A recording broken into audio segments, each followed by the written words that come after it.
And welcome back to yet another week of Spilled Ink.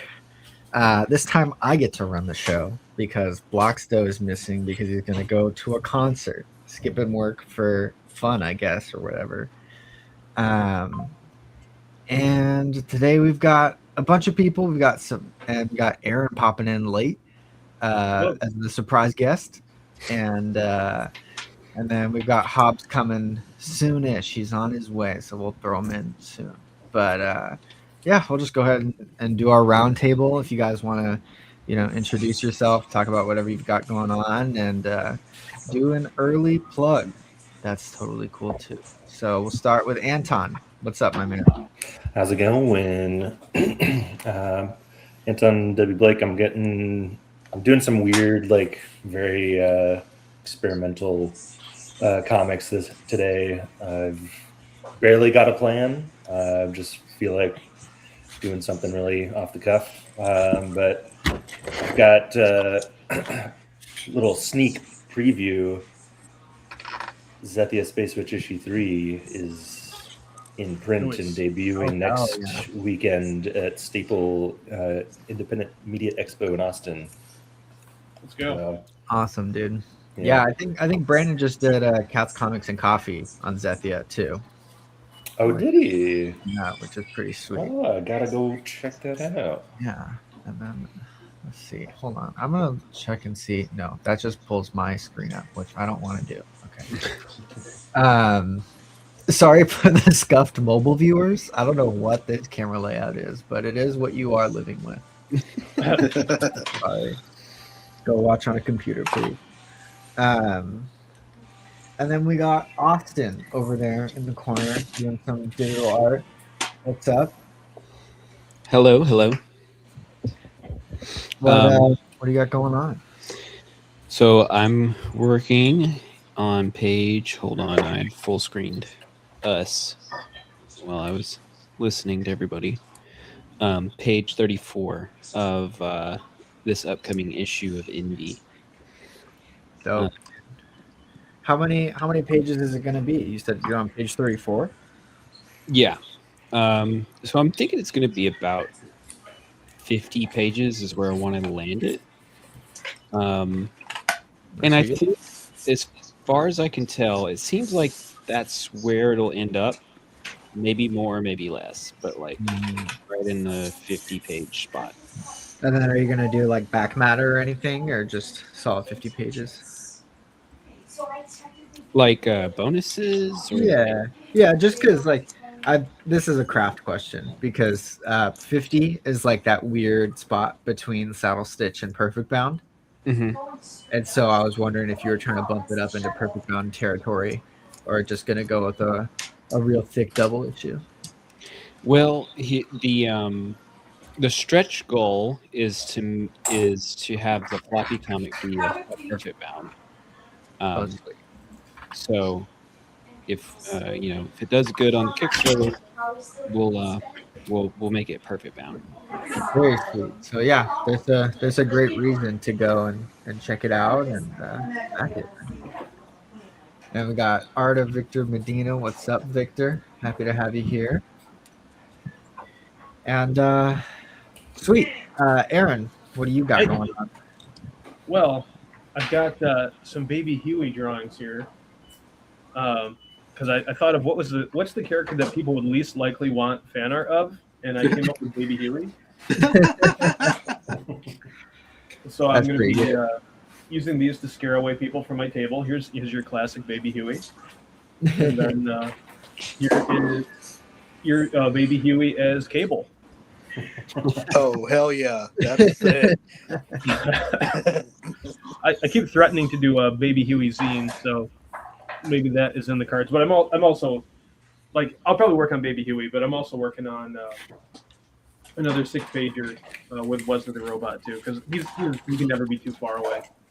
I actually just posted the Halloween special on my Global Comics, so if you want to read the Wesley the Robot Halloween special on Global Comics, just type that stuff in and be able to read the whole thing for free. Nice. Yeah. Very cool, dude. Yeah, you should do like knock it up as if it's one of those like off-brand horror movies for Oh like yeah. characters. That'd be pretty sweet. That'd be pretty funny. I think he's not quite in public domain yet, but does anybody really care? And so it's bootleg. So what? Who cares? I just want the most off-putting, like my pitch with this, because I've got a couple other people to do some Baby Huey stuff, is like other people are doing their cool bootlegs. They're doing their bootlegs of Ninja Turtles and Batman and Spider-Man. I want to do a bootleg that no one asked for, that no one thinks is cool, that maybe nobody will even like. But so it's going to happen. Very awesome. Thank you. And Punk Rock Kris, what's up, man? Not much. How are you doing? I'm doing just fine. We're starting some paneling and some penciling on this guy, and we'll see what happens. Very cool. But what are you working on? I am working on storyteller pages for AHA right now. For anthology, it's live. We're at like 78 backers as of today. Damn, very good. Yeah. Well, sweet dude. What's the name? What's the name of the project so people can go check it out and back it? AHA. Oh, okay. Oh, yes. Yeah. I'm drawing and I'm thinking and I'm hosting and I'm not used to the hosting part. So No, you're good, man. We got Retro Roman Doomsday. What's up, man? Happy to have you here too. Hope you've been doing well. So anybody got shows coming up, or is it just Kickstarter season right now and everybody's got stuff on Kickstarter? Well, I'm launching on my first like big show. Oh, sweet. So it's kind of both. I went to a really big show in Chattanooga with a lot of the dub One Piece voice actors and Courage the Cowardly Dog voice actors, several like Sting and Kane, because there's like a anime wrestling collab kind of convention. Oh, very interesting. It was really fun as a convention, but like as a seller, nothing was moving. That sucks. I think it's just because like anime buyers, they know what they want. Like when I went to conventions for an anime convention, I was like looking for fan art of my characters that I liked. I wasn't really paying attention to original, 100% original stuff. Yeah, and it's also like, that anime and manga crossover, right? It's like so everybody's pretty hooked on manga, and there's not a huge crossover between like manga and comics and your anime and comics too. So it's tricky to try and find your buyer. I also kind of like had things really set up weird. I had a little too much going on the table. There's some aspects I probably could have improved, but overall, there was a lot of disinterest.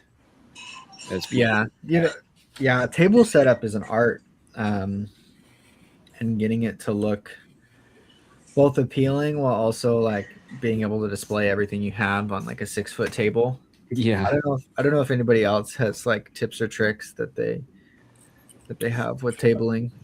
Go ahead. I have a literature stand that is, I think it's like maybe 5 or 6 different levels, but it's wire, so there's lots of space to put stuff on there, and I just keep everything super minimal. I don't know if this will work for everybody, but I set up my tablecloth, and I have my extendable banner that I put up, and it doesn't take me long at all to get set up and just kind of stand next to it. But everything's right there, and so since it's so easy to set up, then I feel like I'm like ready to go, and I can just kind of hang out and maybe be a better seller because I'm more calm, I guess, than if I was setting up a big setup. I mean, that seems to work for me. Mileage will vary. Anton, you had some tips too? Yeah, something I do. Mileage may vary on this based on what you have available to you. But my dining table in my apartment happens to be 6 foot wide or 6 foot long. So if I'm changing up my setup or I have a bunch of new stuff that I need to accommodate for, I'll like a week or so before just essentially try out my setup and see how it feels, just like looking at it, how it flows together and fits within the table frame. So that helps. Obviously, if you don't have like a good table space at home, similar size to that's you might have to improvise a little bit on how you do that. But finding ways of testing out your setup can be really good. Yeah, for sure. I have a table. Like, there are a lot of events I have to go to bring your own table. Yeah. I have one that would like suit that. Yeah. The other thing I've noticed is like bigger shows, whether it be anime or like comic, pop culture, whatever, like those can be like especially difficult, like to find the right crowd. I personally avoid them because I looking at my stuff and looking at the kind of stuff that's there and does sell there, I figure it's just not the right crowd for my stuff personally. But that can be like a difficult thing to pinpoint at times too. Exactly. Yeah. Well, this will be my second big show. So I haven't really tested it out a whole lot yet. And then I have like a completely different table approach. We're just going to see what happens. But like, yeah, one of my best shows was when I was still posting on Webtoon, and all I had was stickers and t-shirts, and I just sold so many stickers and t-shirts. And I was like, wow, imagine if I had all this other stuff, to sell, and then I get all the other stuff, and then it's like, I feel like the table's just all of a sudden too, analysis by paralysis, or or paralysis by analysis or whatever. So you're like a little overwhelmed with what's on the table. Mm-hmm. So now I'm like, well, okay, maybe I just need to like focus on just some things. That's a good way to go, I think. Yeah, or you can create zones on your table too. So like, all of the specific type of stuff is in one corner, and then all your prints are behind you, and then all your like wearable merchandise is in another area. Because I usually when I table, I end up like hosting other people at my table, or like I have a lot of different mediums of stuff, and so like kind of creating zones for people to gather in helps too. But like when I table, I hate setup and takedown for the most part. Like I just want to like do it quick and be done. I don't want to be there for 4 hours setting up my table. And so I end up like thrifting old luggage, and then I stage it like in the luggage and then close it up. And so when I get there, pretty much all I have to do is pop open the luggage and then stage it, and then it's good to go. And then it's also like kind of like a cool like table decoration, and it fits in the aesthetic of everything that I do. So that gets a lot of attention and likes too. Oh yeah. Well, one thing that I'm really curious to see how it works is in the Comix launch course, they recommend that when you make a print, you have prints that are like specific. And just an example is like taking a location, a landmark, and then putting that landmark in the print somewhere. With preferably like a known superhero, just Spider-Man or Ninja Turtles or something. But Oh, interesting. for me, my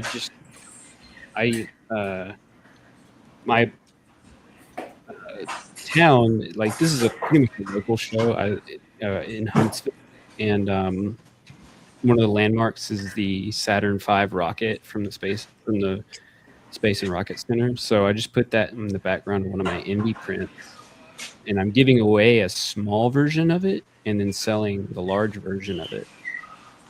That's And cool. then with the Kickstarter, if anybody backs any tier on the Kickstarter, I'll give them a free print. So I'm curious to see how these tactics work. Yeah, it's all troubleshooting and like time and experience and doing it over and over again to figure out what actually works for you. Oh, that's what's missing. We don't have the lo-fi. That's what the problem is. Like, something's off.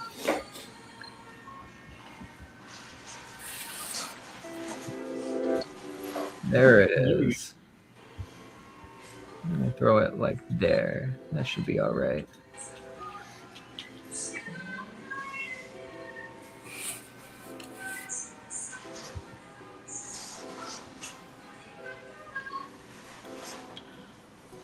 Here I was thinking I didn't have any mixed media to play with for the show. And at the last second, I looked down and Baby Huey was looking up at me from my floor, and I was like, "Oh yeah." Yeah. So, what are you using on that, Aaron? Are they just markers?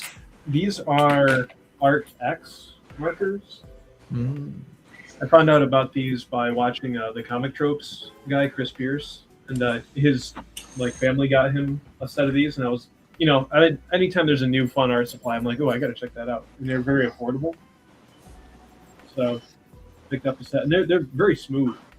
Like they're acrylic markers. They don't have the most opaque coverage, but you don't have to shake them or anything, and they're just available out.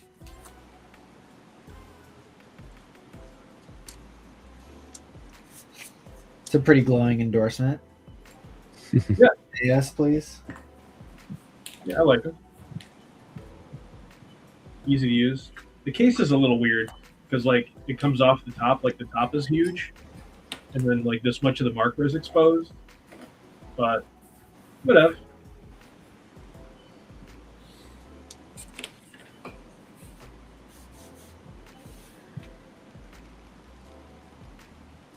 It's just making me think of all my research into Baby Huey. Have you guys watched much of the cartoons?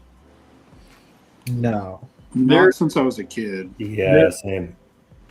Some of them are weirdly disturbing. Baby Huey takes the face off of a wolf character, I think, and then it's just his skull. Hell yeah.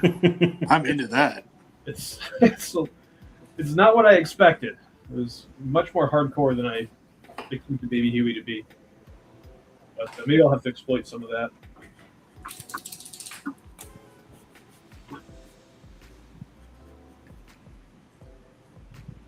But there's been more off-putting cartoons in the past that I just think there needs to be more children's horror out there, man. Mm-hmm. Oh yeah. At the end of the day. Should not want to go to bed and feel safe. Yeah.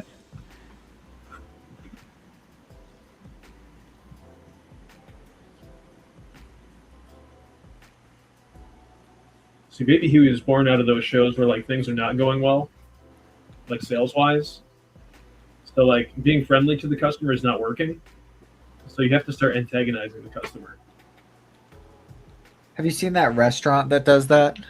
where they're just like totally rude to you, and that's like their whole gimmick? I have seen a bit of that. Yeah. I don't quite go to that thing, but I just like turn like the weirdness up to like 11. You know, I just go for interactions at that point. But you never know. Like if somebody has like a funny interaction with you, they might be like, "Oh, okay, what are you selling?" What's up, Hobbes? Happy to have you here. Sorry to keep you waiting. I didn't know. Hi, everybody. He's arrived. Hey. Did you finish your skateboard? I did. I don't have it now. Huge. I had to turn it in. I made some posts on Instagram. I think it came out really cool. I'm also really happy to not be working on it. So, but yeah, the auction started yesterday or the day before, and there's already a bid on it. It's like $500, so I'm happy. Damn. Very good. Yeah, I finished. but I put the first bid on it for $100 because I didn't want it to go away. I finished my fish. Oh yeah. Yeah, so this thing's pretty crazy. Dang, dude. I finished up all that gray wash and stuff. That And is put some wild. white ink on there, and yeah, it's done now. Yeah, that looks great. Yeah, so on to the next thing. It never ends. Was that just normal paper? Like, what were you doing that on? This is 16 by 20 Strathmore heavyweight drawing paper is what it is. Yeah. It held up pretty well. It's a little warped, you know, but really not that much given what I put on here, you know. Yeah. Nice job. It looks good. Thank you.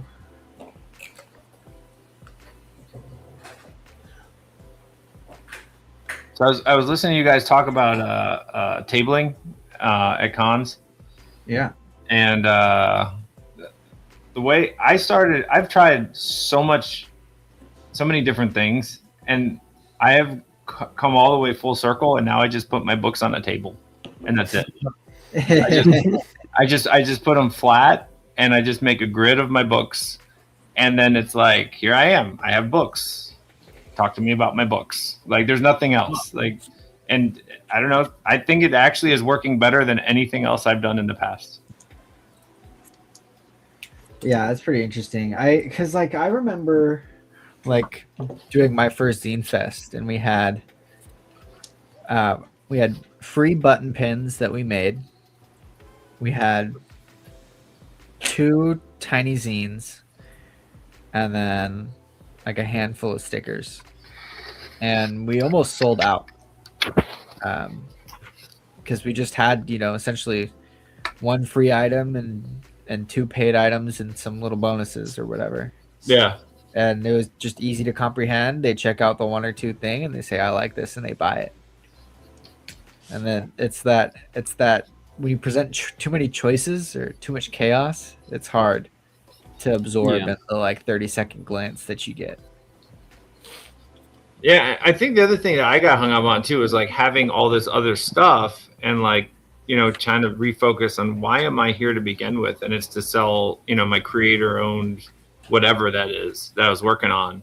And so if I had other stuff, then it takes away from that focus. That way, if people stop, you know that they're actually interested in the thing that you have with you. Instead of some other kind of auxiliary thing that you made, you know, to try to grab attention or whatever. So, I don't know. I'm happy with it too, because it's like so much easier to pack up and go. Like, I just have a box of books and that's what I do. Love that. I've had mixed results. Like I said, very similar situation with my first convention. It was a smaller convention, but like I sold tons of stickers and some zines and t-shirts. That's like all I had, and just one design of a t-shirt, not like several. And then I've done well at conventions where I have the same stuff. Like I I had the stuff like more updated stuff that I have now. Just it's like sometimes it's like if I go somewhere fresh, I sell way more. That's what it seems like it is. If I go to the same convention, in half a year or a year later, it always doesn't sell like as good as the first time.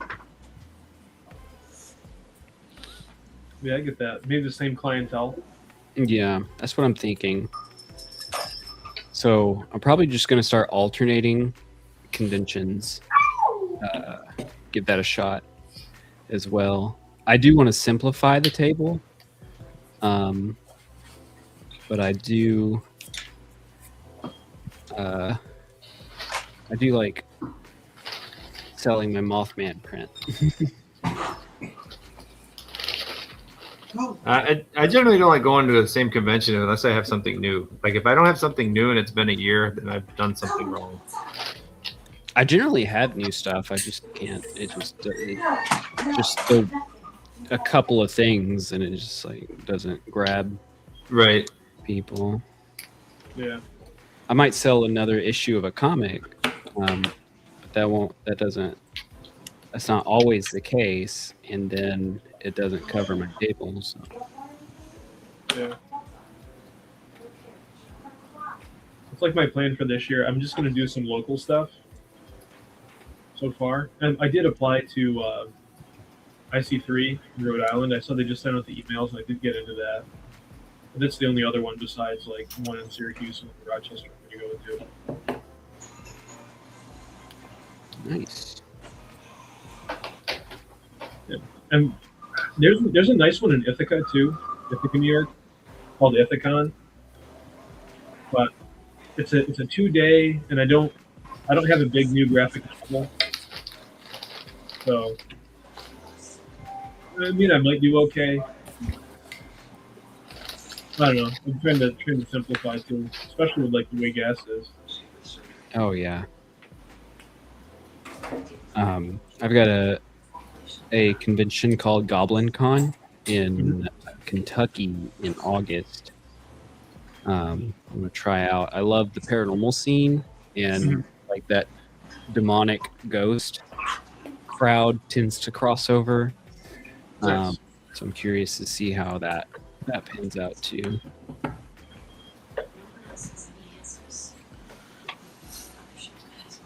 A few years ago out in Rochester, they still do it, but it's more like a small press publishing thing. So it's more like art books and like small press, like prose books and stuff like that. But I got into that right when I self-published like my big graphic novel, Was It a Robot? And sold out at that show, which was awesome. But then the next year they were like, well, we also have a Comic-Con in Rochester, so we want to focus more on book people for the show. So I didn't get it. Damn. It's like, but I did so well. Just let me back in. It's okay.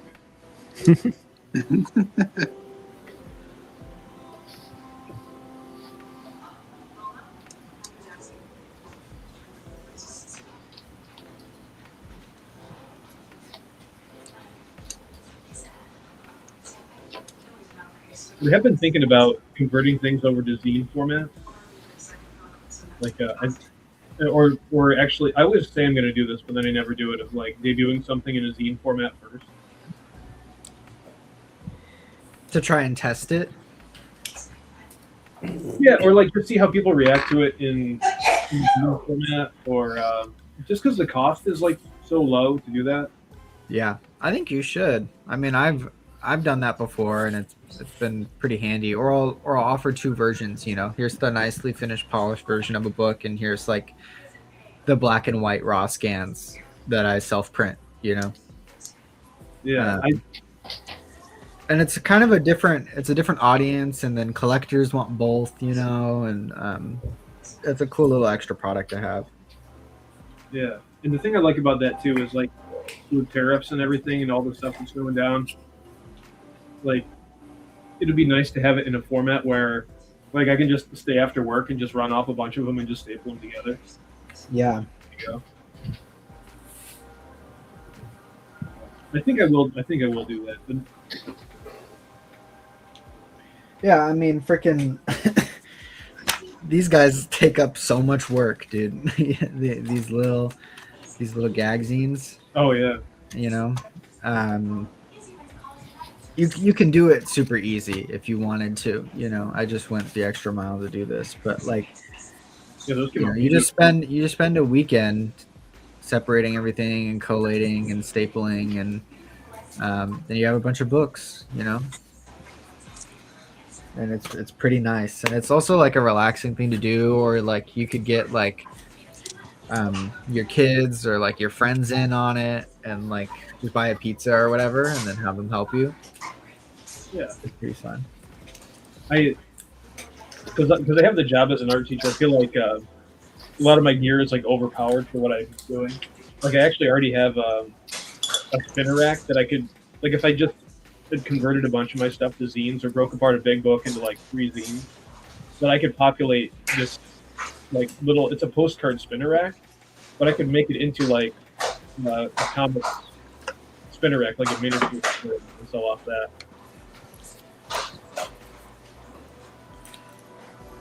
That would be pretty sick. Just had to make it that size. But everybody likes the mini comics. Like DC is doing the Contact comics. And a whole bunch of these companies are starting to make Western comics in like a close to manga size.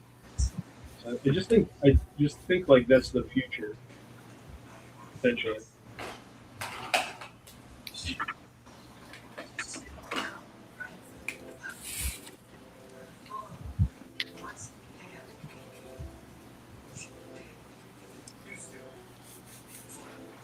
Yeah, stuff that's like pocket size and easily digestible is pretty popular. Yeah. Big stuff is scary to people. Yeah. I feel like I learned that with my fish prints because Mhm. they're 11 by 17. Yeah. And so like you know, it's like, okay, well, how are you going to carry this around the rest of the day? Right. And so we usually roll them up and put them into like some bags that we have and whatever for people to carry. But it's still like intimidating. It's like, what are you going to do with this big print versus like something that's smaller that they can just tack up under their wall, or, you know, or maybe they're too worried about how much it costs, even though it's not that much. Right. They're just like, oh, it's too big. I can't get that. I always think about, because I used to listen to Cartoonist Kayfabe when it was on, of Jim Rugg talking about his early Street Angel zines and stuff. One of the missions of him doing that is he wanted to deliver production value that was much higher than the physical format. And so I actually have to like hunker down and actually deliver on that because I love that concept. Which I think you've done with the gag zine as well. Well, thank you. There's some stuff that's going to be fixed for issue 2 that bugged me, and hopefully I've streamlined the process. Mhm. But yeah, it was a headache because it's a very different way of like formatting and having to cut it down and stuff than I'm used to.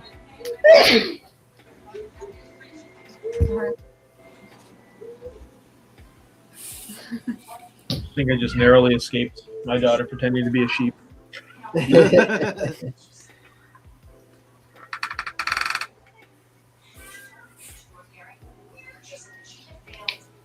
But she did hit her knee escaping, so. Poor sheep.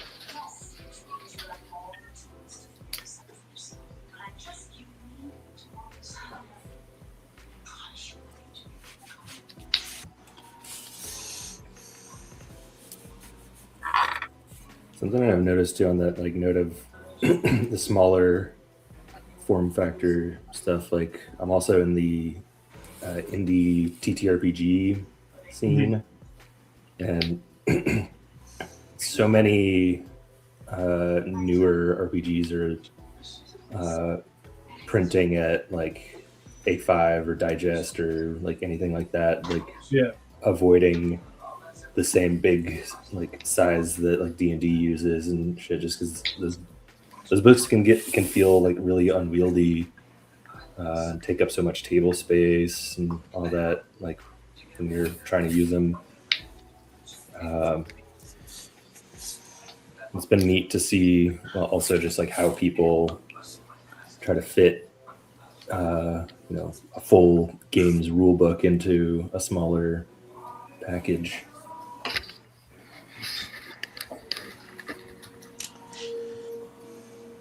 That is interesting. I do like the different formats. I got I've actually never read Akira, so I'm like reading that right now, and I got him.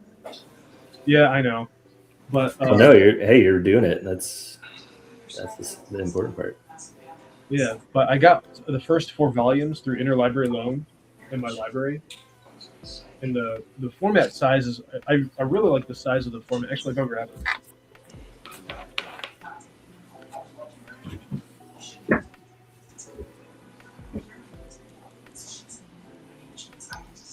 I feel like this is maybe normal comic book size. Yeah, it's very close to. But I just love the paper stock in here. I don't know what year this edition came out. It's like nicely yellowed.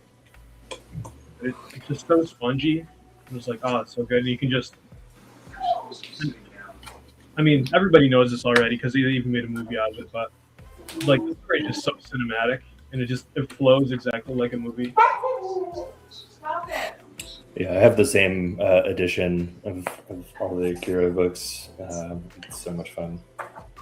Yeah, I'm loving it so far. I mean, I've seen the movie, but it helps it builds more context. Oh yeah. Just wait till you get to the parts where Otomo was working on both the manga and the anime at the same time. Does it get kind of sparse, or can you tell there's assistance or something? No, there. I mean, it stays consistent, but it's an interesting thing because like from I think the manga continued like 2 years after the anime had come out. Oh wow! And obviously, since it's like thousands of pages long, and the story has to be way more condensed and changed for the anime. But it's interesting to think about. Like, I find it interesting, at least, to think about like the decisions that he would have been making as director of the movie and the creator of the manga, like at the same time, and like what differences he needs to be making for each of them to, tell the version of that same story that he wants to in that form. Yeah, that is wild to be doing both of those things at the same time. Oh yeah. 2 different editions. I mean, with stuff like the Walking Dead or Invincible or like other adaptations, at least like one version of it is finished and then you can adapt it. But to have both of them live at the same time. Mm-hmm. And have the exact same person spearheading both. Yeah. Like all of the major creative decisions have to go through them for both. I mean, I guess it's a good problem to have because it's successful, but still daunting. Yeah, no, I think it's a cool thing. It is absurd to do that to yourself.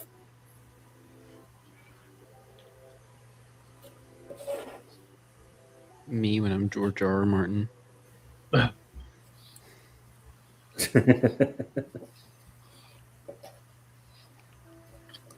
Think you'll ever finish it?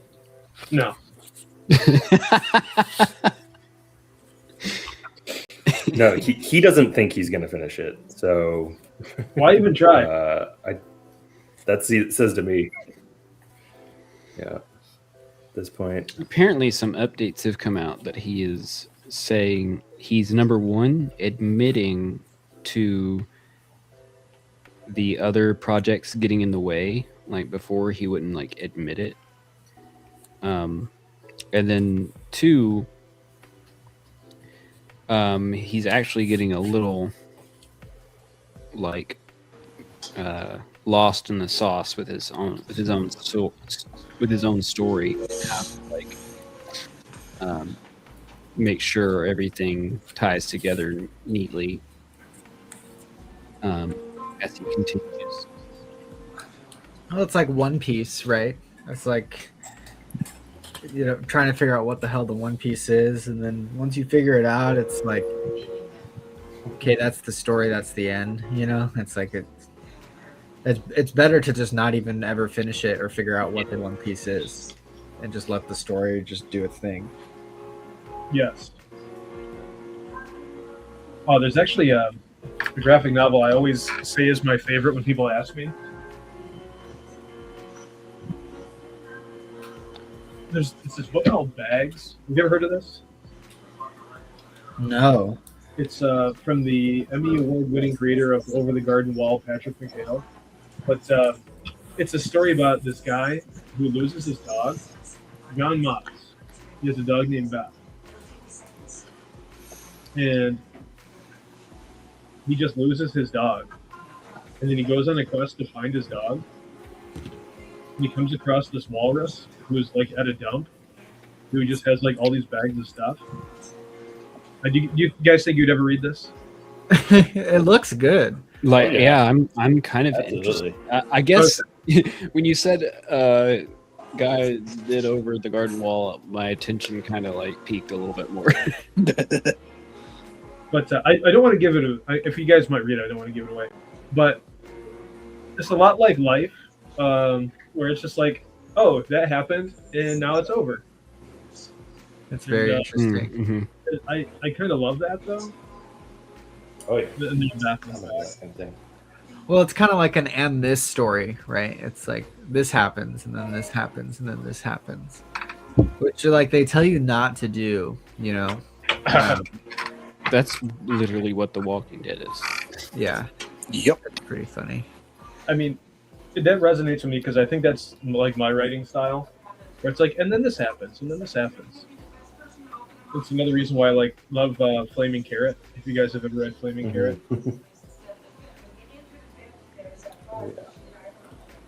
It still has all this, like, it's absurd, but it's like sad and like reflective and funny. And the art is so poppy that it just, I don't know, I just like stuff that means.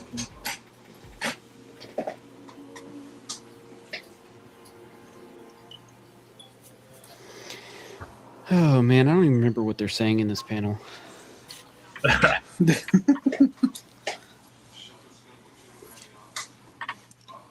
want him doing something more than just standing there. I want him kind of behind a tree, but like then I have to do all this over again, like the whole side. I don't think it's that deep.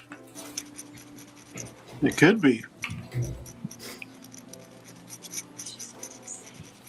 I recently reworked the background of a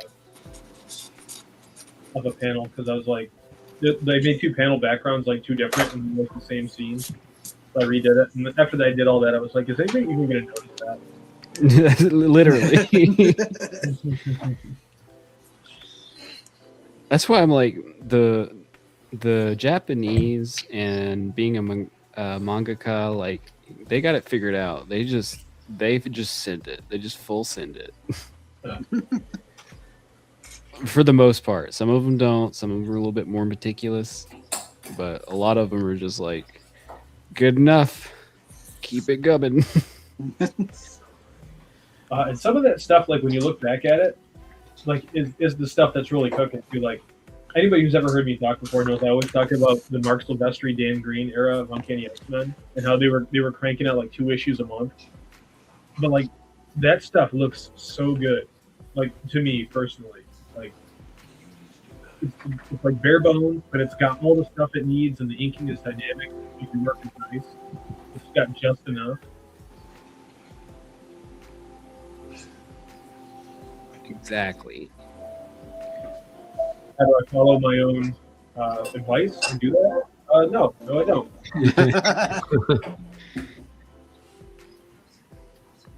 It's hard to just say it's good enough. Yeah. It's real hard. Yeah, it's like I was thinking when you guys were talking about that. It's like I think of like Mignola, right? Yeah. And I also think about Dave Baker, Yeah.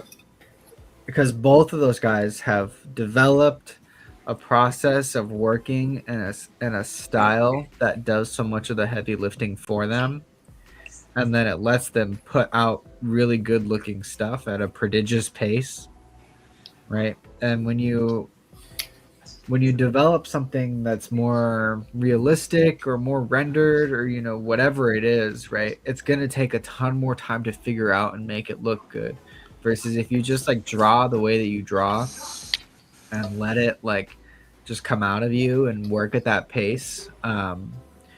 Sometimes you make some pretty incredible stuff. It's like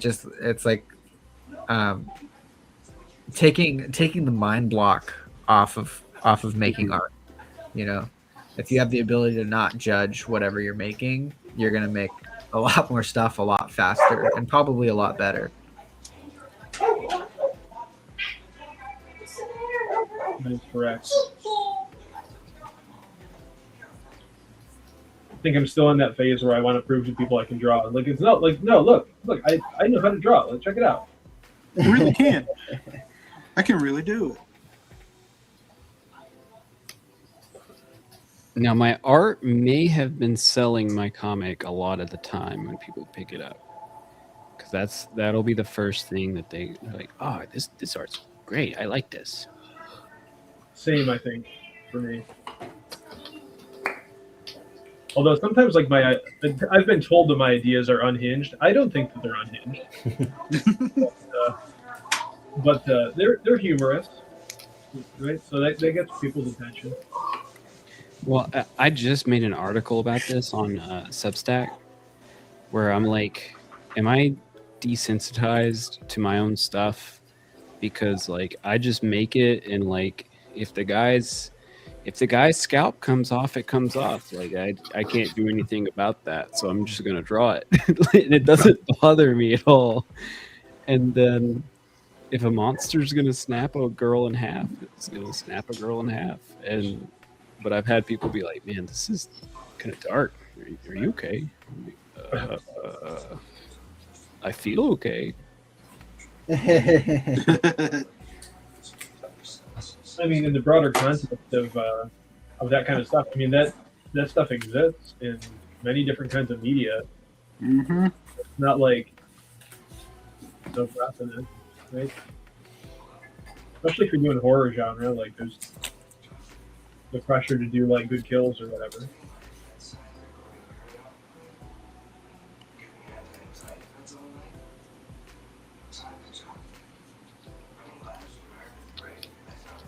Yeah, to me, it's just another day at the office, but then I'll have people be like concerned.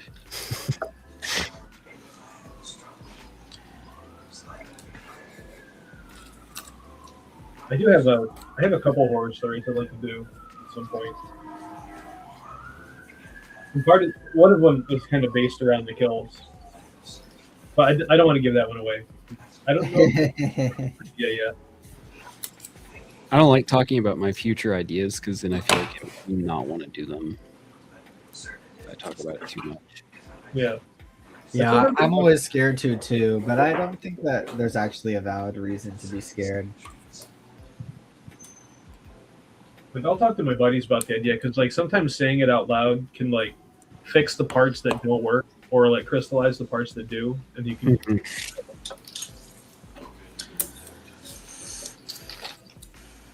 Construct more memory of the story.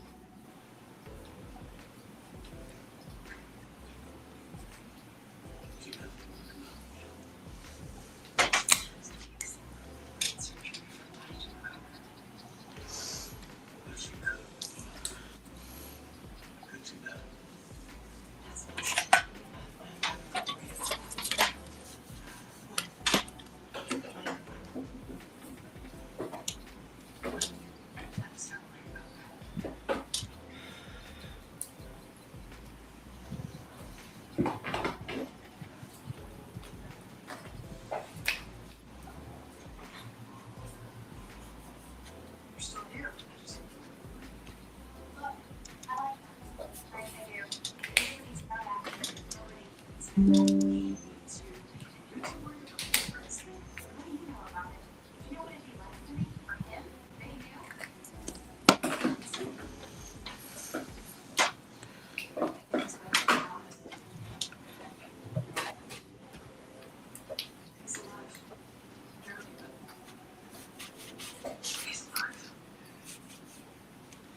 you guys have stuff about your art that you like try and fix and focus on all the time, or is it like constantly shifting, or do you know what I'm talking about?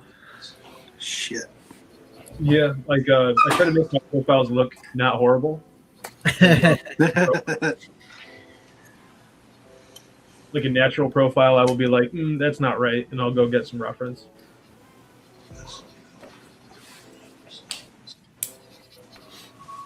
Everything that I don't know how to do, I just try to do it.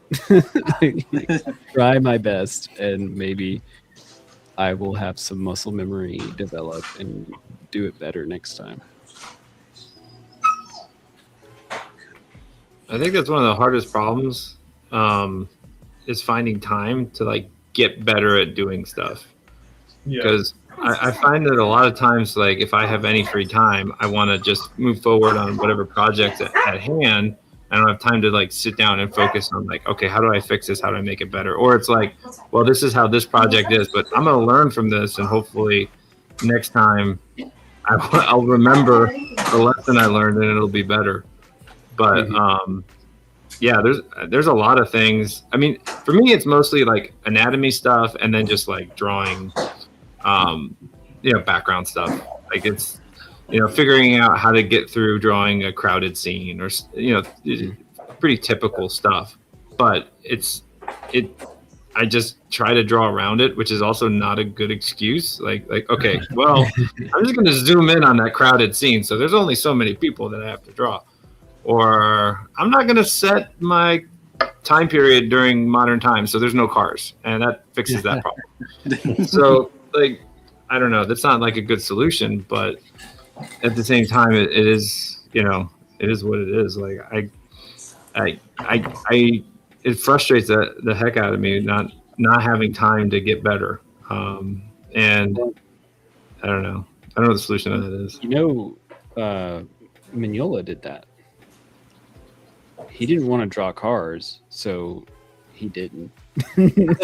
He was like, any way that I could avoid it, I did.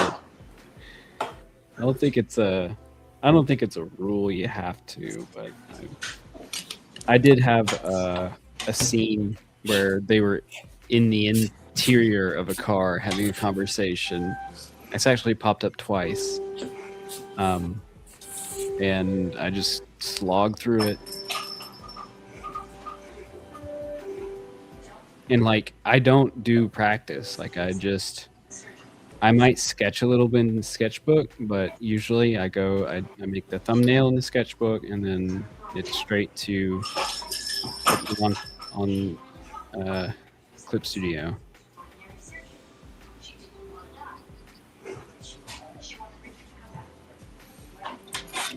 If you had more time, do you think you would practice? No. I think every book is practice. Every time you do a panel, that's practice. 100%. Yeah, I guess I'm thinking more like when you're in art school, you're taking your classes, you're doing studies of all sorts of different things just to, get better. Well, And because I know where some of my weaknesses are, and like I feel like I could hammer on those, but it would take away from moving forward. I think that it might just be also like sketchbook time, Mm-hmm. like when you're in bed or like just hanging out after dinner or whatever. I'm in bed, I'm asleep. But like after dinner or whatever, and Also asleep. then you gotta stay. Then you can't sleep, man. Yeah, I know. Then you got to get up early. Yeah, but I think you every chance you get, you open that sketchbook and hang out and draw. Yeah. It's a hard pitch to make to yourself.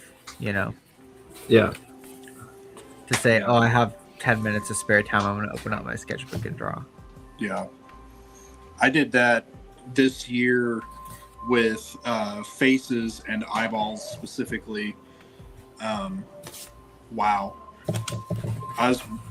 Did a lot of watching David Finch doing drawing tutorials, and I went through an entire like 150-page sketchbook just drawing Wow. eyeballs in different positions and then faces in different positions, and it really paid off. But God, was it a slog to get through. Yeah. Well, that's what I'm talking about. I mean, that's what you the kind of thing you have to do to really get better is like you have to put in the time and the effort and then you reap the rewards like forever. So it's Yeah. really worth it.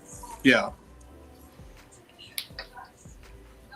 And then I decided to draw a fucking marionette instead of a person as my main character. But I know where to bend him and make him weird and absurd now. That's the other side of that. Like,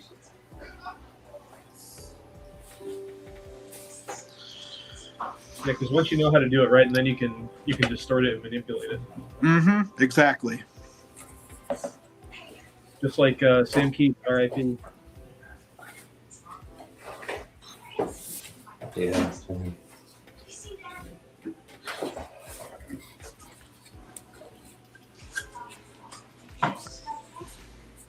Found. You guys ever go on archive.org? Are you guys familiar with archive.org? It's like I do not download ROMs from that site. Huh? I got you, Hobbes. I would never download ROMs from that No. site or old issues of Nintendo Power. That would be a mistake. Well, okay, so you know what I'm talking about then. But there's like so many comics on there. I actually found Sam Keith's Earth War, like Aliens Earth War, on there that I didn't even know he did. He did like a 4-issue miniseries, and it looks really good. So I've been reading that on there. What's it was called? funny. Earth War, Earth War. and it picks up like almost right after the end of Aliens. So it's so far it's like a better sequel than Alien 3. Nice. For a while there, I was super interested in Jeffrey Catherine Jones's work, Oh yeah. and I ended up using the Wayback Machine to go look at their old website and like see all the like process stuff that they had on there, which was really, really cool to look at. But it's also a pain in the ass to use. But it's, you know, it's neat to see an artist's website that like doesn't really have a lot of work out there. Mm-hmm. It was very, very interesting. I see a lot of their stuff because I also buy.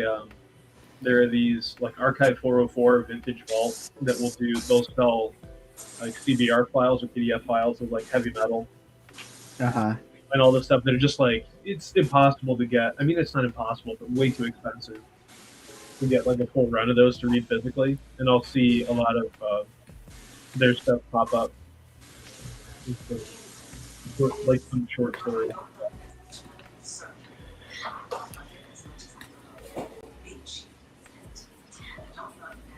So what is the Wayback Machine? How does that work?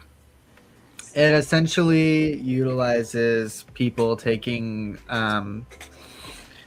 like it's essentially like a screenshot of what a website used to be like, and then it records the date and time, and then, you know, categorizes it into a folder or whatever.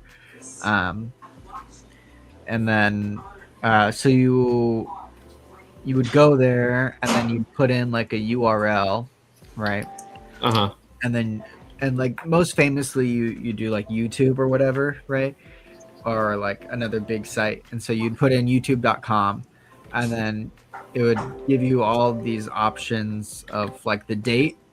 And so you could pull stuff from like, you know, month one of YouTube, and then 2 years down the line and 5 years down the line up till present day, and you could see like the design changes that YouTube went through and what was on the front page and all this stuff.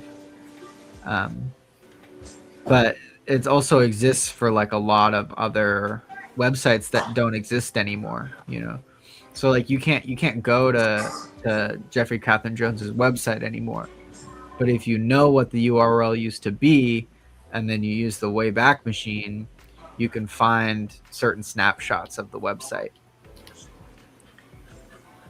and That still is look at it. Really cool. It is really cool. Yeah.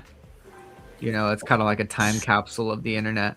Yeah, I always see that on archive.org. It's like there's a link to it, and I always put my search in there, and I'm like, what just happened? Yeah, it could be designed better. I will give you that.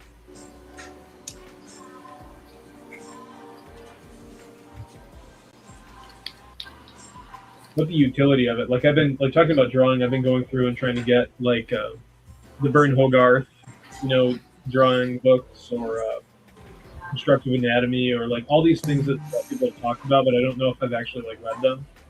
But they have downloadable versions of them to look at and flip through.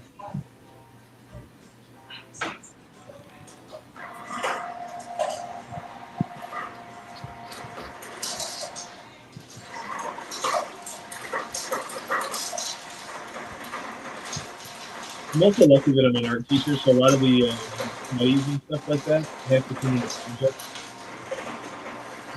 So I kind of have that kind of baked into my day to try and improve on certain things, or at least try to be better than most of my students.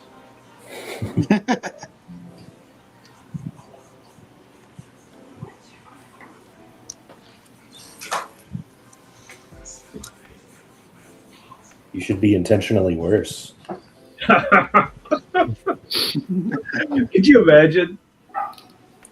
You could draw like a horrible face of like, Mr. Lee, really? Why are you our art teacher? And be like, I don't know, but I am. Hey, who's instructing here? Sit down. I'll be drawing the circles around here.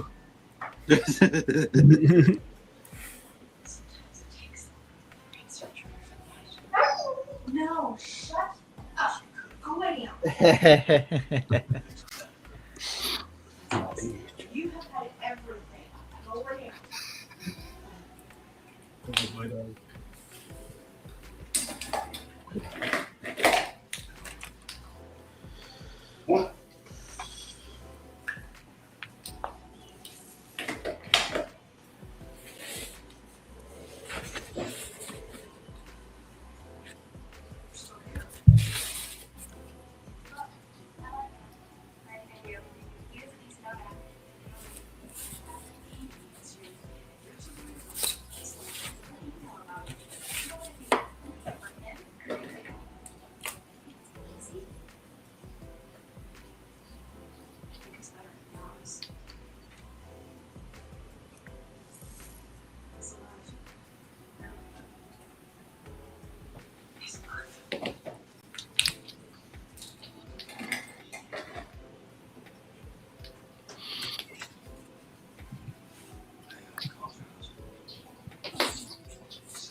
I really need to draw some plants. I don't think my plants hold up. Plants are hard. Yeah. Yeah. Especially if you're going for something specific. Didn't you all go around and take pictures of buildings, trees, plants, shit like that? Oh yeah. I've learned how to draw trees just from drawing the place that I live at. We've got, it's very Pacific Northwest in that there's all these huge, giant, old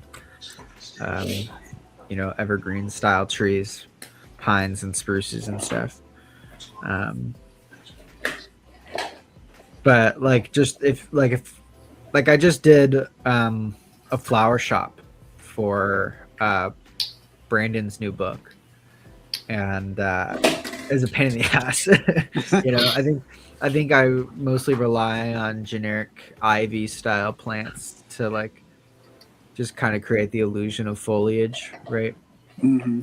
And I wanted it to be more full, but I didn't know how to fill it with flowers that read as flowers and not just as like noise. Mhm. So it's pretty tough. But actually, I would look at landscape architecture art to learn how to draw like flowers and plant matter, because that's literally their job, True. I deal with architects at work, and they do like a pretty picture. I'll tell you that. Yeah. But yeah, landscape architects, I mean, their whole job is to find the right flower for the right park in that area, and then they can tell you a lot scientifically, but also just like visually and appearance wise and aesthetically about the plant. I only know that because my dad is a landscape architect, and so it's been hammered into me. That's done. Not really. I mean, like, oh yeah, it's fun. But I mean, like, he didn't really hammer it into me. It's more that like I got to see whatever drawings and plans he was working on. That's rad. Yeah.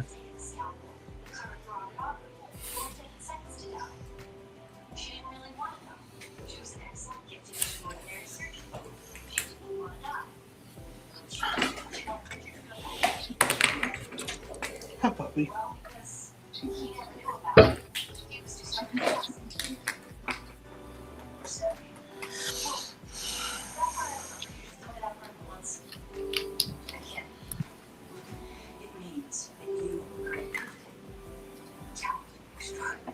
Exactly like your mother. The difference is you get to learn from her mistakes.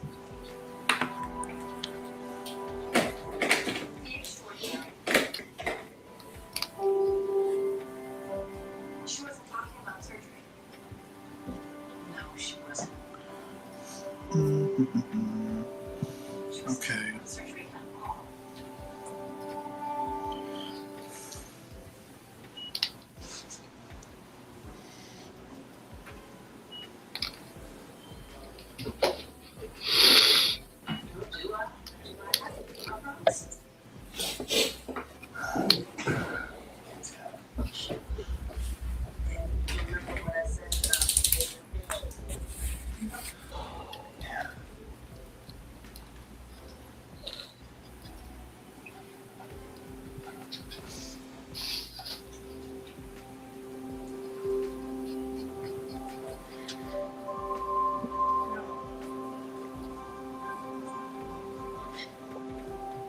Hey, when's the Comix Wellspring Spilled Ink EP gonna drop? One more time. Wasn't Brandon gonna work on an EP of like ambient music? Oh, the Spilled Ink soundtrack. Did you say Chilled Ink? I said Spilled Ink, but Chilled Ink is pretty good too. Yeah, I'm gonna turn you up a bit. There we go. Prefer my ink chilled. Yeah, we're turning it into an ASMR channel. With it's all the scritching of the nib on the paper. Yeah. That's gotta exist. Somebody's gotta be doing that. Maybe.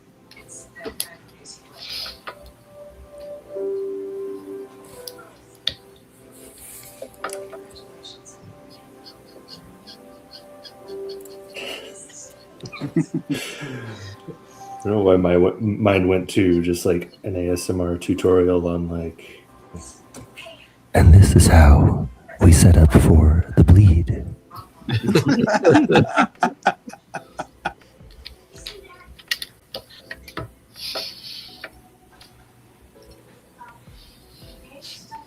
untapped potential there.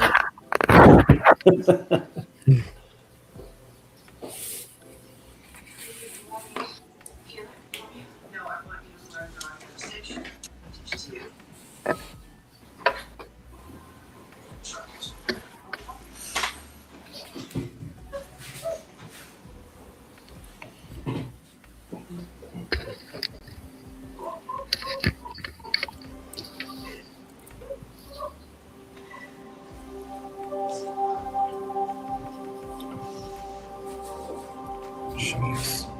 Don't like this. One of the other things I struggle with is like doing like a tiny panel that also like is a farther away shot, you know. Trying to communicate stuff. It's so heavily reliant on composition to like tell what's going on.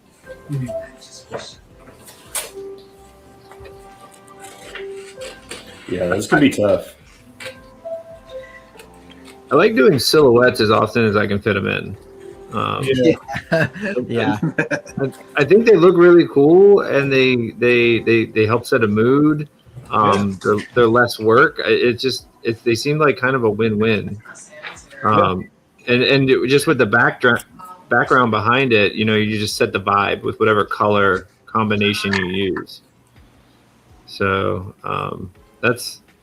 whenever I have like really small panels, or I just want to, you know, kind of like give it a break so it's all composition, I enjoy just kind of leaning into that.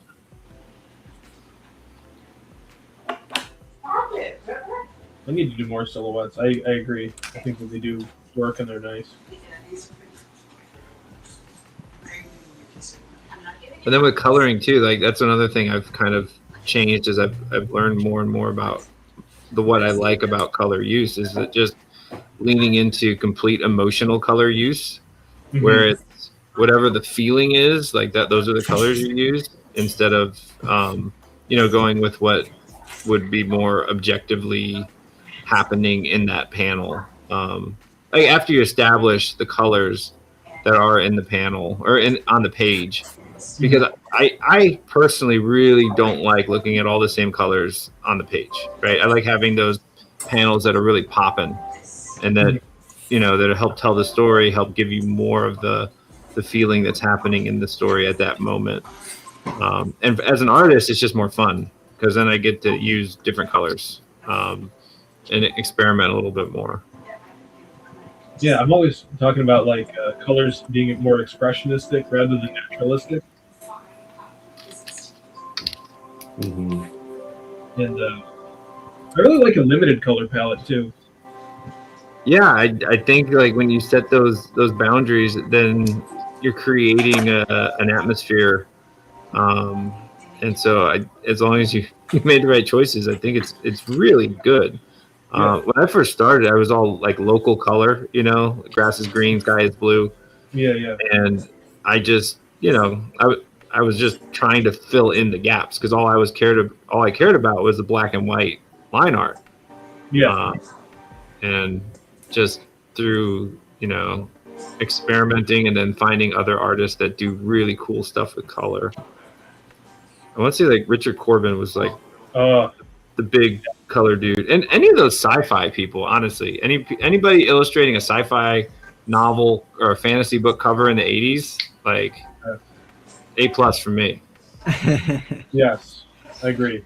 Yeah, I tend to, if it's something for, well, when I started, I was still in school, so I was doing a lot of digital painting, and so that's where my renders went to, but it was just like a lot of work, and then like it still like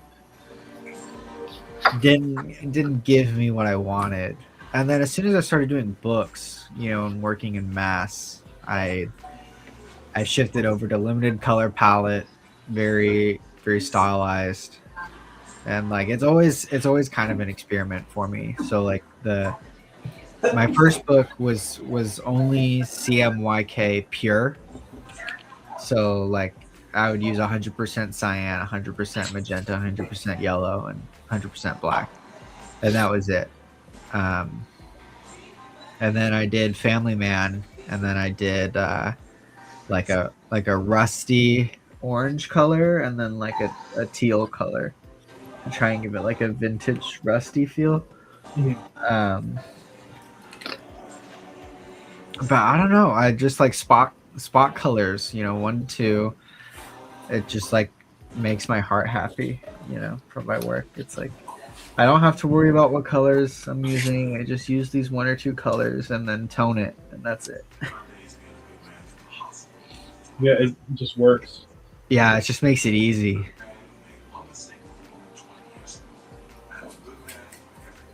Like I haven't really dove into color for my own stuff yet. I just do black and white, but I just drop a gray tone that doesn't overwhelm the black line, and then I take that really messy brush and just kind of paint in the highlights and stuff. And I try to keep it very painterly on purpose, because I think that like helps like the liveliness of the art.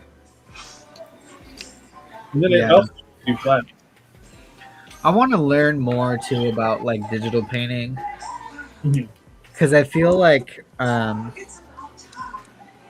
sometimes like black and white line art becomes too graphic.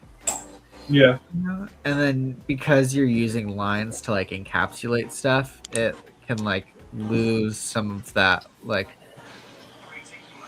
I don't know, compositional or like maybe like that cinematic feeling, right? That I think that like you can do the line art and then go back over it with digital paints to kind of make it feel less solely like line arty and graphic-y. But that's something that I'm playing around with that I still don't fully understand.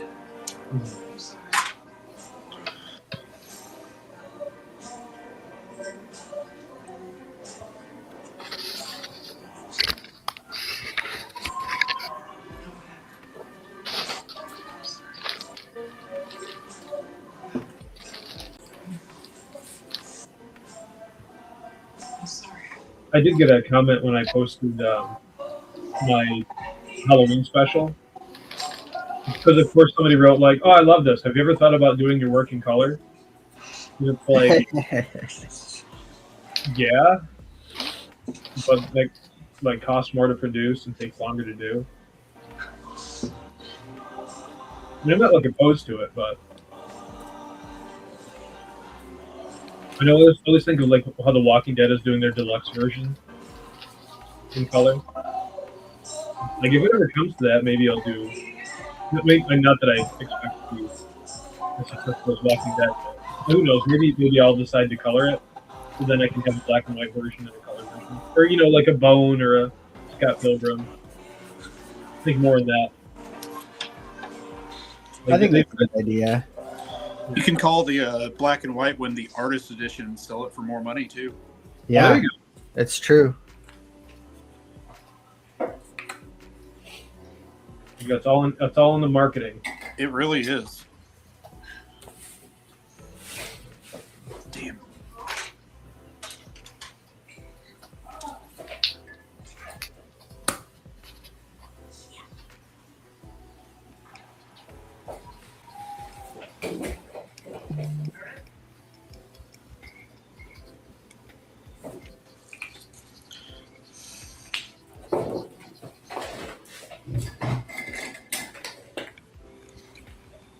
Yeah, my logic is like, again, they're selling manga in masses across the world, and 90% of that is in black and white. Yep. Yeah. I don't think it like makes or breaks your story. No. Yeah. The way I think of it is like I'm trying to make the bones as strong as I can. Mhm. The line art and the storytelling, and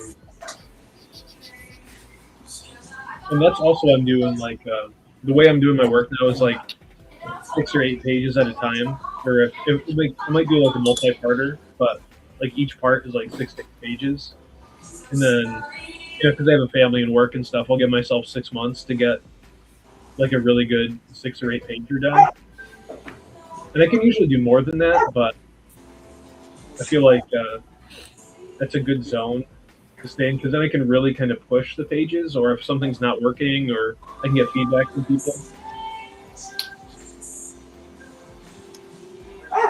Because those, I probably talked about this before, but I just love like the old 2 3 magazines.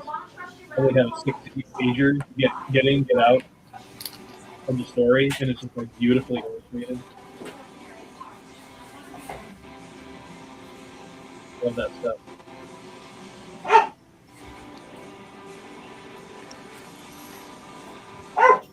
I saw somebody talking about Dork, and I think that's kind of what they attributed to Dork being so successful, was that it is like a true monthly book. That you have like a beginning, middle, and end, and it makes sense and sells. Oh my goodness, puppies! Dashi, hey, it's all right, little one.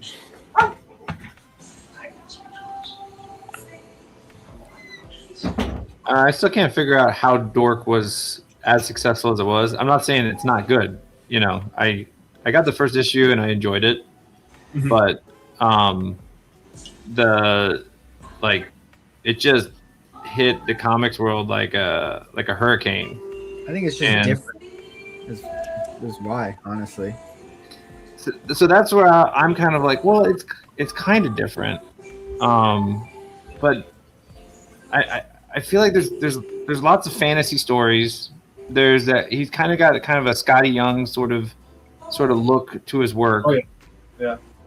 And so it's like, was it just that he put all the pieces in the right order? You know, because it's not that anything about it was like that I'd never seen before, but maybe it was just in the arrangement of those things that they were put together that wasn't seen before. You know what I'm saying? Yeah, I think the way I see it, right, is like D&D and tabletop stuff is super popular right now, right? And between like Baldur's Gate and like all this stuff, right? It's just like fantasy is hitting hard right now. So there's your topic that's doing well, and it just hits the cultural zeitgeist, right? And then it looks different from everything that's on the shelf in terms of like it's not absolute Batman, Right. It's not a superhero book, it's cartoony, it's not realistic, so then it stands out on shelves. It's got some great action in it, just cartoony violence, and then it's also a complete story. You don't have to and it's issue 1, so you don't have to read 30 other issues to understand what's happening, and you can also just take in the one story as it is and be satisfied. And so I think it makes for an enticing pickup. And like I was listening to a podcast, and they were talking about in order to be successful, to some extent, you have to be either the first at something, which you're almost never the first. You have to be the best at something, which you're almost never the best, or you have to be different. And I think that Dork is just different. I think what I really think is that it's kind of like Bone version 2. Yeah. It's building on Bone for a new generation. I mean, it's not targeted at the same audience. But Bone was an all ages book. True. That's like true. This is definitely like 13 plus. It's it's cartoony violence, but it's still, you're not going to find that book in an elementary school like Bone. Right. So like the people picking it up are probably it's not maybe it's libraries the same audience as Bone. Yeah. It's just giving Bone back to the readers who love Bone. Yeah. They're older now, and then they can enjoy this. But like what essentially those two demographics are like kind of the same sort of people.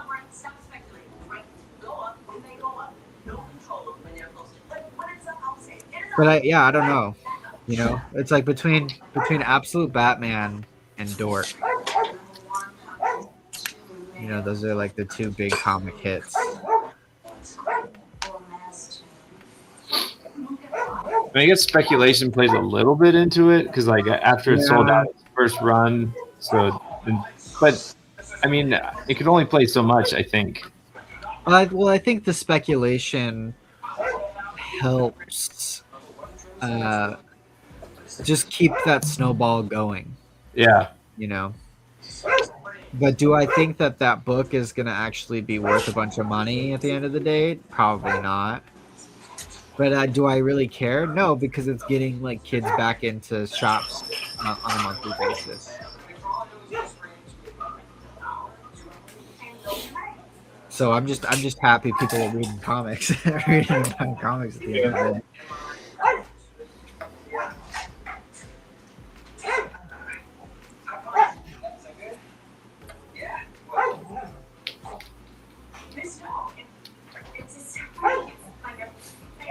I do agree that just something looking different on the shelf really gets my attention because there's just so much sameness.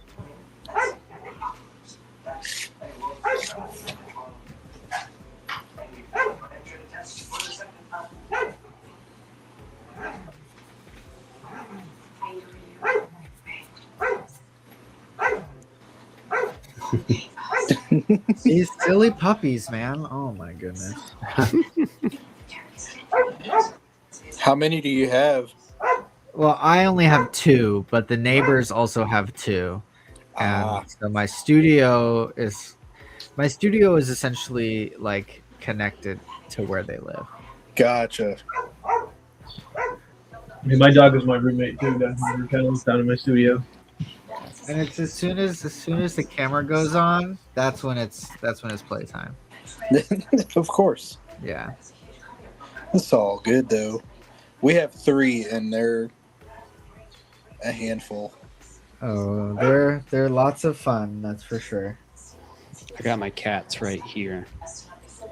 And they're being absolute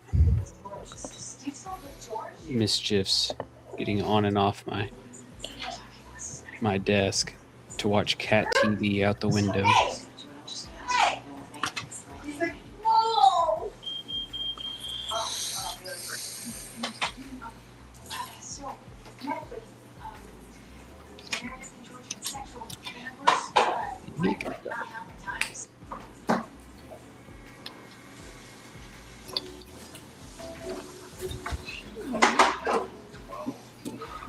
Plug in this ring.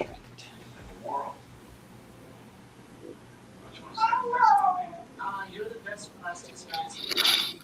Nice. Nice.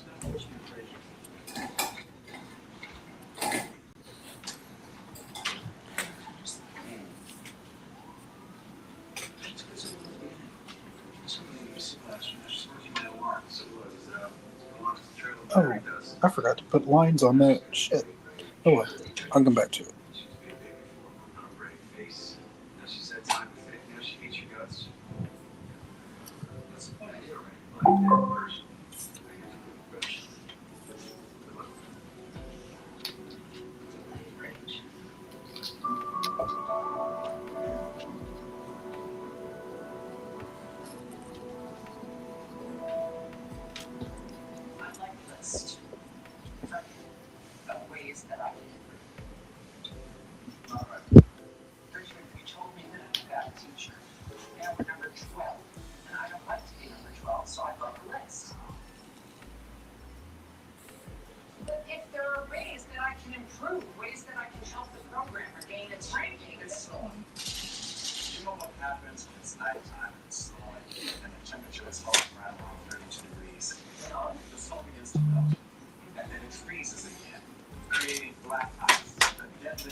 So besides Dork, is anybody reading anything right now that's really knocking their socks off? I did read. It's like 12 years too late, but I finally read The Sculptor by Scott McCloud. Have you heard of that? I think I heard of it, but I never. He's the one that did Understanding Comics, right? Yes. Mm-hmm. Yeah, right. I want to say I heard of it, and I was just like, I don't have time for this. It was really, really good. You should. What is it about? What's the premise? It's like a young artist who really wants to make an impact, and he's like willing to do anything to do that. And he kind of makes a deal with the devil to get some special abilities that will enhance his sculpting abilities. But he meets a girl along the way, and his priorities kind of change. It does some really cool stuff with the form of comics, Scott McCloud is such a master of how to put a comic together that he just like hits every plot point with like the full force of the medium. And there's some stuff that he did, particularly at the end, that are just like maybe some of like the most emotional stuff I've like ever seen in a comic book before. Wow. In terms of like the human experience of like being an artist and knowing you only have so much time to make art, or like how do you get people to notice, or how do you get people to read? Yeah, and I think Zap is also well worth your time too, which is Scott McCloud's other book. It's a much longer series, I believe, but Zap is really, really good. It's kind of if Understanding Comics was a superhero book, but it also wasn't trying to take like superheroes too seriously either. But it's also amazing, just like technically and in a formalist way. Yeah. I've just been rereading my library, man, because I can't get monthly books up here. So unless I do digital, but I'm not doing that. So I've just been rereading my own personal library, man. I got plenty of comics to dig through, and yeah, I've got so many things to read that who knows if I'll forget to them. I'm looking at like shelves full of books that I haven't read yet. Yeah, I just reread Razor Blades, which is Tinian's horror magazine. Ooh, yeah, he did that with Steve Fox, and that was a really cool read. It's kind of anthology style. I love that. There's a lot of different kinds of takes on horror. And then I'm rereading my library editions of Hellboy.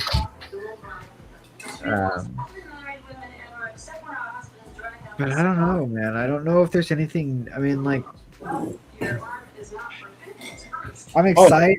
I don't know. Like, I'm excited for The Fourth Father. Oh, with Mateo's Zero. Yeah.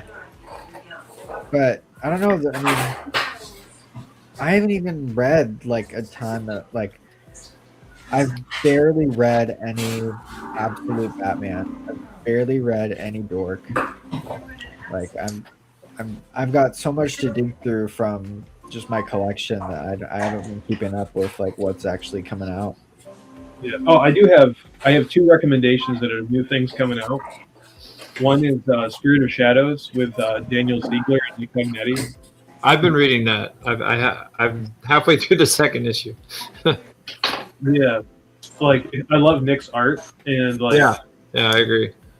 And the story is good too. It feels like good like 70s Marvel horror stuff.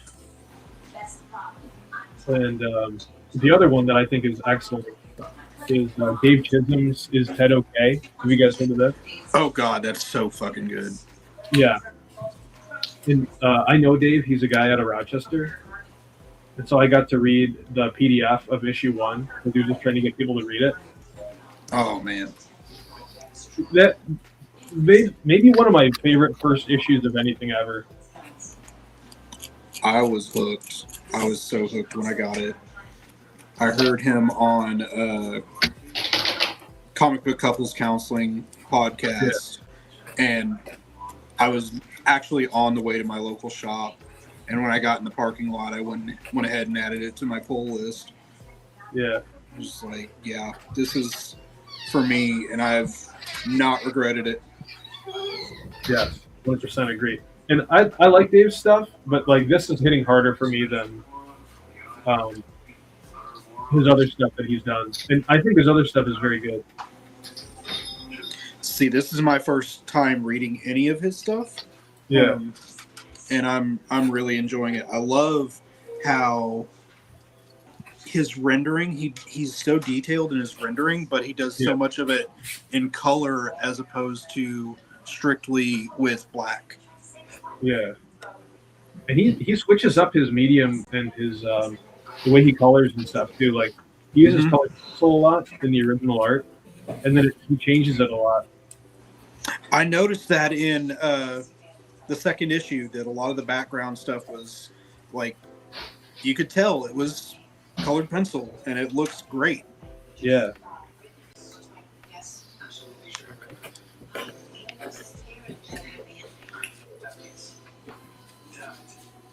keep bugging him to do a commission of my characters, Leslie the Robot and Beatrice. I think he may be working on something for me too, which would be awesome. That would be. I would have to hold on to that and make that like the cover to my next trade paperback. Yeah. I have a dream, Yang. One day, Trump will come through those doors. I have a dream. I've also been reading and really enjoying Roots of Madness from Stephanie Williams. Has anyone read that? No. Oh man, it's so good. It's like a historical horror. It's a black woman who post-slavery ends up going, because she is like a doctor, going to this place and finding out that she's part of this like almost like magical group of people, I guess is a decent way to try to explain it. Mm-hmm. And there's body horror elements in it. It's wild, but she's also brought in like real history. Like she had oh god, I can't remember her name off the top of my head, but I knew exactly who it was. Madam C.J. Walker, the woman who invented Relaxer, is a character in that book. I'm like, holy shit, that's cool.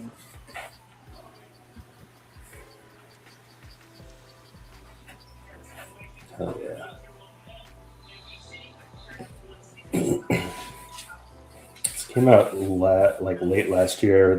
Probably one of the best things I've read in a bit was A Garden of Spheres by Linnea Estherta.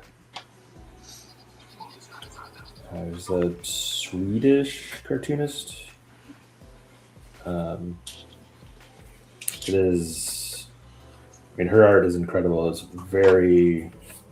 feels very like 70s, 80s, like European, like hints of Mobius and stuff like that. And it's a very just like simple or seemingly simple kind of like story in a weird fantasy world, and it's like lots of just little vignettes. Some of the characters from one pop up in others, and it's very much like a vibe piece in a lot of ways. That's rad. I probably dig that. What was that called again? A Garden of Spheres. Piao 2 is the publisher. Pumpkinheads looks good too. Dave Baker and Nicole Guzman's book. Oh yeah, I just saw that. Did that just get announced, or is that coming out? It's coming out. I don't know when. But Halloween Boy is coming out too on Oni Press. Yeah, that's like coming out soon. Oni's doing some good shit. haven't kept up with what Oni's doing. I only know that they picked up Halloween Boy finally. Blood Type was really good. Yeah, I like all of their anthologies. I don't know if I have all of them, but I've been definitely picking up Cruel Universe. That's my favorite one. Trying to remember, is that the sci-fi one? Yeah. Okay, yeah, that one's good.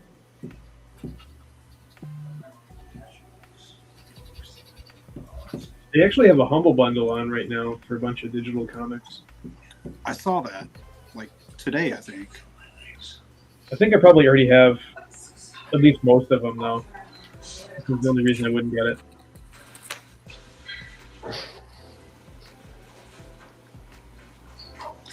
I'm terrible, honestly, with digital, so those really don't attract me a whole lot. Outside of like, can I donate to a good cause? Yeah. I started to do this thing where when I bought the house that I'm in right now, the people who left the house like left the TV down in what's my studio now. And so what I'll do is I'll hook that to my computer and I'll like super zoom in on the PDFs, and I have a little like walking pad treadmill. And so like I'll read them while I'm like on the treadmill, and that's been working out pretty good for me. That's cool. I probably read volume 1 of Akira before. I was like, you know what? I bet I could get these through my library. But I do like that experience. I don't hate it. I do use Hoopla through my library to get all sorts of stuff digitally. And Ooh. I know that I can do that. I haven't done it yet. I just got Libby to work, but I'm going to do Hoopla next. Hoopla is pretty rad. They have like movies and TV shows too. That's awesome. Like, I always throw my wife under the bus because she likes to watch stuff on streaming. Yeah. Like Discovery and like she likes all that streaming stuff. If it was, well, my daughter also likes Disney Plus and stuff. But if it were solely up to me, I would probably just use like go through library stuff. The library is an unsung hero in this day and age, man. 100%. I agree, dude. That's one of the only places I can get comics from here. It's the library. It's great for that. They have so much stuff for my daughter to do too. Like we're probably at the library like 2 or 3 times a week. That's awesome, man. And even more so now because my buddy started working there a couple of years ago. The guy who used to own a shop in my town. And so like it's great because like my daughter will have something fun to do, and she'll have like toys and stuff to play with and books. And then I can catch up with a buddy of mine too. So that's awesome. Yeah, it is. I need to go start using the makerspace at our main library branch. Damn it! I literally just spilled ink on spilled ink. Oh man, not the first, dude. I promise you. I did it last time too. It's terrible. I might just leave it. Be like, spilled ink exclusive. You have to brand it with the CWS logo now. I'm sorry. Law. You can put it at the. That's your ad placement discount. How about this? You had 12 minutes and you couldn't do it. Couldn't finish. Well, Max saw me spill ink. Was it even before we started? I don't know. I've done it before too. It just happens, man. And then I tried to save it with whiteout, and it was like, there's no save. Yeah, it's rough. When in doubt, spill ink on it and say, "Well, now it's garbage." Yeah. I remember when I was a freshman in college, I was doing an illustration project. I was doing it all in ink, and the professor came around and was like looking at my stuff, and then like literally saw me spill ink on my thing. Like I spilled the whole little jar. Oh. And it's like, and she came back around. She's like, "Oh, were you upset when that happened?" And I was like, "Yeah, a little bit."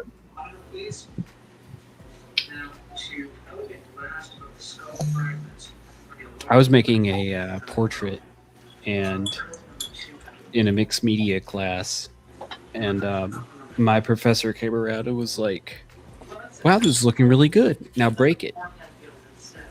What? I was like, These guys, okay. they always say stuff like that. I think you're Like smart because So you're funny. It's kind of They're goofy. teachers or something.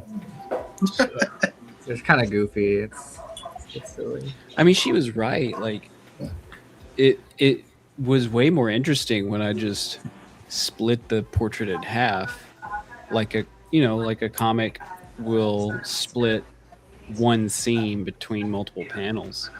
yeah. So it was like, oh, I can do. It's like I had to have permission to do that or something, you know. Yeah, I get that. I always think of Bill Sienkiewicz, the breaking of things. Have you ever watched him do a demo of anything? Oh, I've watched so many. It's like, whoa, this is looking so good, and he's like, I'm gonna destroy it, and then he saves it, and it's like it's coming back, it's better than before, destroys it again. The closest I've been able to get to something like that is I'll work on like a sketch of something, and I'll hand it to my daughter and give her a bunch of markers, and then she'll like scribble all over it or do something with it, and then I'll get it back and I'll try to like save it with my whiteout and like brush and stuff. But it gets that Sienkiewicz type look. I want to do something that's like a whole book like that. Oh, That sounds pretty cool. I mean, that's why you have kids, so you can do art projects with them. Yeah.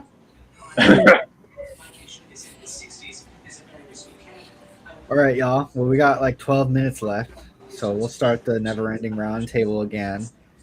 We'll do our plugs and get on out of here. Anton, do you want to go ahead and show us what you did? Yeah, sure. Your plugs? Wow, So that was great. started the backgrounds on both of these pages prior, but knocked all of this out and got moving on this one as well. Very fun. Oh, Yeah, it's like it's like Basquiat meets zine style. Yeah. I'm basically just trying to do something completely free-form. Like all of the cutout text is in true like cutout poetry form. Just like that looks neat together. Sure, why not? See what with it. I know, I love the letters. Yeah. But I've got a convention next weekend, Staple Independent Media Expo in Austin. A bunch of other friends of the show are going to be there. Ro Higashi, Rick Lopez, Jade Louder, Install Red, perhaps a few others blanking on. I'll be debuting issue 3 of Zethia Space Witch there. Hell yeah, dude. Which, in fact, oh, that looks great. thought of it too. Last time I was on Spilled Ink, I was working on this double splash. So you can go see that get created. Nice. Are you selling that online?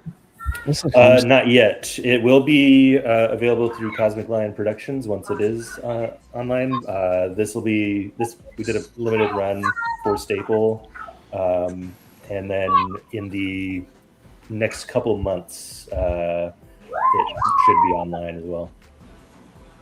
Sweet, dude. Straight up Also look got a like little Homestar Runner stuff. Oh, hell yeah. a new little RPG that I wrote too. That's just pretty Dude, that's sick. brand That's new. cool. Also, speaking of limited color palettes, Yeah. a whole RPG of going out on tour as a punk band in space in the distant future of the year 2012. That's right. Yeah, that thing's dope. I love that little Yeah. RPG booklet fold out. Yeah, that's cool. Yeah, Yeah. that's brilliant. Sweet, dude. Well, thanks for hanging out. Yeah, thanks for having me. Okay, there we go. I gotta learn how to do hosting all over again. And then we've got, let me see. I can't throw. All right, Austin. Show us what you worked on and do your plugs, man. All right. Just put a line there. So I've been just kind of going back and forth here and there on these different pages, trying to get the line work just right and ready to get all the blacks on it and finish them up. Yeah, This that's is what a finished page that's tends to awesome. look like. But yeah, I've got her pulling out the soul stone of this demon creature and then slashing it in half, and then it gets warped into itself. And I started having fun with these little fractals of Yeah. That looks sick. nobody will notice.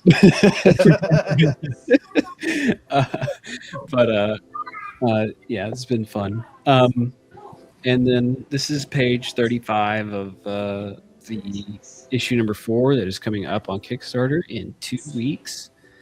I'm going to be at the Huntsville Expo, so I have yet to meet anybody in Comix Launch or on Comix Wellspring that is close, but if anybody comes by, I'll be there.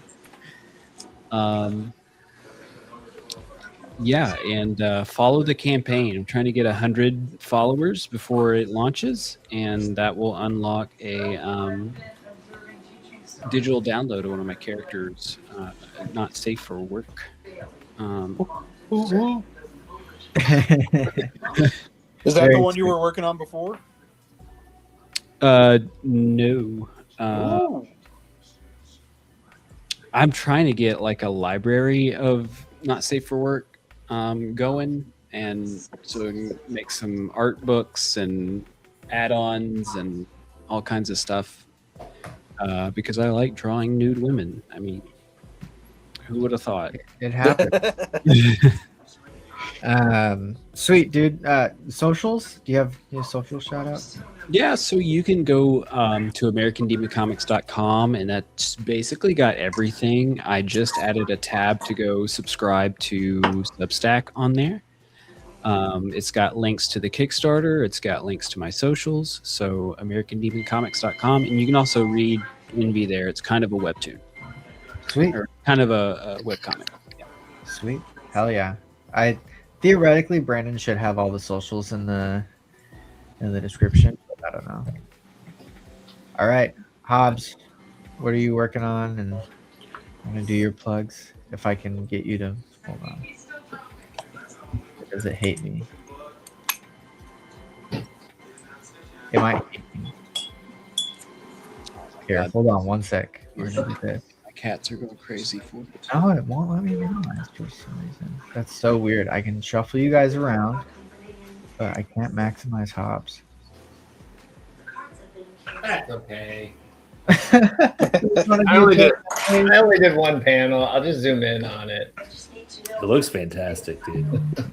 Yeah, it looks awesome. So this is the first page of Fuzz Bouquet Chapter 6. I was just working with Comix, and I haven't done Copic marker work in a while, so like I was refilling some of them as I went, and the usual headaches of Copics. But this may one day be available in a year or more. But in the meantime, you can listen to my dog bark, and also you can go to fuzzbouquet.com. This is the first issue of Fuzz Bouquet, and there are 5 issues currently. This is the one that I'm working. It's a continuing story. It'll probably be like 12 issues. I'll probably be like 75 years old when it's done. But yeah, it's a fun fantasy story, all ages, with a fuzzy monster who wants to be a cheesemaker and then ends up getting in way over his head and all sorts of goofy, silly stuff. And I'll be at RavenCon in Richmond at the end of April. I can't remember the dates exactly, but I've never done it before. It's a literature sort. It's like a sci-fi horror literature inspired by the works of Edgar Allan Poe. Is how it started. But they also accept guests, and if you're accepted as a guest, you don't have to pay. So I thought, hey, that sounds like a great opportunity to reach more folks, because I'm all about finding different ways of not buying a table. So I mean, and I've heard things about the con before, so I was like, it seemed like a good way to get the word out, and it'll be interesting seeing a crowd that's more interested in like literature and storytelling over the like graphic novel stuff. So that's what I'm dealing with. Very cool, dude. And go bid on Hobbes' skateboard. Oh yeah, Four Color Fantasies. You find them on Facebook or Instagram, but on Facebook they basically do most of their work on Facebook for their fundraiser. But there's a ton of stuff. There's people working in the like pros that submitted pieces. I know there's a Stan Sakai Usagi Yojimbo piece that I bid on. I've already been outbid on it, but I tried. But there's a bunch of really cool stuff. So check out Four Color Fantasies, Winchester Literacy auction, and that's it. Hell yeah! Thanks so much. Yeah, Aaron, what do you work on today? And plug your stuff, man. So I'm working on, this is going to be page 1 of like another little vignette of Wesley the Robot, all driving towards a lame dad joke. So my quest to do like a beautifully illustrated groany dad joke continues. Here's some Baby Huey. Baby Huey the horrifying Baby Huey. and the Rob Liefeld table Baby Huey. So he's got the fully pink background there. So maybe this will be in the Baby Huey zine coming soon. I don't know. But yeah, I've got I'm working on this. Hopefully, I'll have this done in time for Free Comic Book Day, and I might do something with my local shop before I go for that.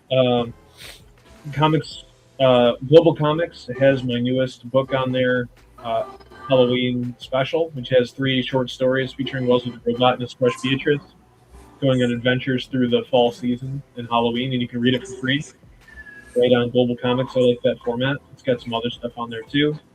What else do I have going on? I'm doing the Syracuse Geek Confluence at Syracuse University coming up in the next few weeks, and then May I'm doing a show in Rochester, the Rochester Indie Comics Expo.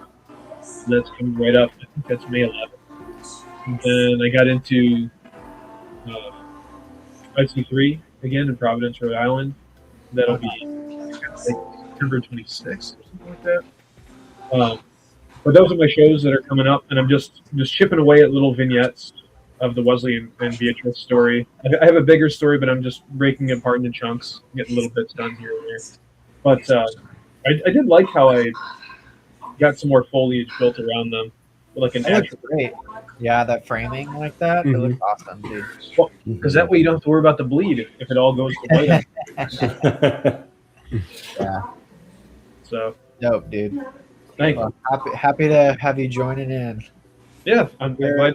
Thanks for having me. You're the unofficial co-host. I'll take it. I'll wear it like a badge of honor. Dope. Chris, Yes. you work on yes. today, my man, and plug your stuff. Okay, so I got a whole page inked today. This is page 23 from AHA. All I'm working on right now is the storyteller portions going in between the actual stories that we're presenting. And then I'm quarter of the way through page 29. So there's a story in between. AHA is on Kickstarter right now. It is live. We're plugging away towards being funded. 8 stories, 3 different covers. There's original art available. Real wide variety going on there. as far as socials, literally Punk Rock Chris on just about everything. Sweet, dude. Yeah, it looks awesome. And yeah, make sure to go check out Aha on Kickstarter. And I've been me. I've been doing giant layouts on giant paper. And I finished a fish comic, which pretty much sums up about every episode of Spilled Ink. I was working on fishes and doing new pencils. But yeah, go pick up Gag. It's less than $5. It's over 60 pages of interviews and art and comics and all sorts of stuff. This guy has got, you know, Big Daddy Sean from Ink Pulp, Big Daddy Eli from Cosmic Lion, and Matt Emmons from Second at Best Press. Some interviews with them and some really cool stuff and information. And then I offset print these and hand cut and bind and mail all of these. So yeah, you can go pick one up on artofmf.com. And I don't know, go check out CWS or something. They got a new website. They're doing some cool stuff for Comics One, but I'm sure you're tuned into that if you're tuned into this show. So yeah, thank you all for being here. Happy to hang out with you guys for another night, and I'll catch you all next week. Thank you for having us. Thank you. Thanks, man. Bye.